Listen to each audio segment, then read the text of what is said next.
মাত্র ১৩৭০ টাকায় চন্দ্রনাথ পাহাড়, Mahamaya lake, Banshbaria sea beach এবং গুলিয়াখালী সি বিচ ঘুরে দেখা সম্ভব। অবশ্যই সম্ভব, চলুন দেখায় আপনারাও কিভাবে যেতে পারবেন। ঢাকা থেকে মেল ট্রেনে করে চলে যাব সীতাকুণ্ড, ভাড়া পড়বে ১২০ টাকা। শুধুমাত্র মেল ট্রেনই সীতাকুণ্ড স্টেশনে থামে। স্টেশনে নেমেই হেঁটেই চলে যাব সীতাকুণ্ড বাজার। সীতাকুণ্ড বাজারে যাওয়ার পর সকালে নাস্তাটা খেয়ে আমরা একটি হোটেল বুক করব। ৬০০ থেকে ৮০০ টাকার মধ্যে ডাবল বেডের রুম পেয়ে যাবেন। প্রথমে চলে যাব চন্দ্রনাথ পাহাড়। সীতাকুণ্ড বাজার থেকে চন্দ্রনাথ পাহাড় পর্যন্ত সিএনজি ভাড়া জনপ্রতি ২০ টাকা।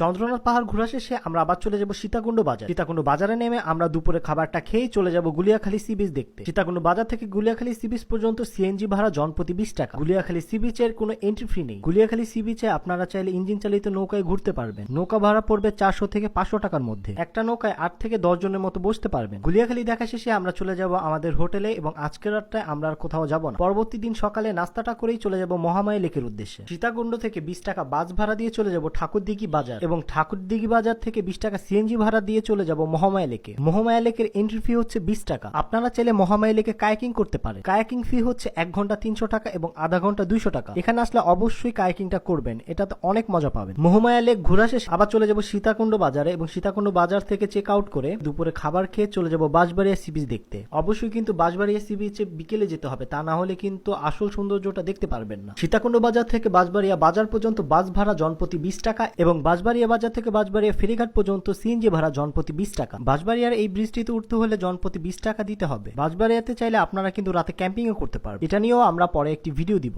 বাঁশবাড়িয়া ঘুরে শেষে আমরা আবার চলে যাব বাঁশবাড়িয়া বাজারে। বাজার থেকে বাসে করে আমরা চলে যাব অলংকার মোড় এবং অলংকার মোড় থেকে Chattogram railway station. Chattogram railway station থেকে রাত ১০টার মেল ট্রেনে করে আবার ঢাকায় চলে আসে। এই ছিল আমাদের আজকের ভিডিও। ট্যুর সম্পর্কে বিস্তারিত কিছু জানতে চাইলে আমাদের ফেসবুক পেজে নক করতে পারেন। আমাদের ভিডিওটি যদি আপনাদের কাছে ভালো লেগে থাকে তাহলে অবশ্যই লাইক দিবেন, আমাদেরকে সাপোর্ট করবেন এবং আমাদের ইউটিউব চ্যানেলটি সাবস্ক্রাইব করবেন। ধন্যবাদ সবাইকে আমাদের সাথে থাকার জন্য।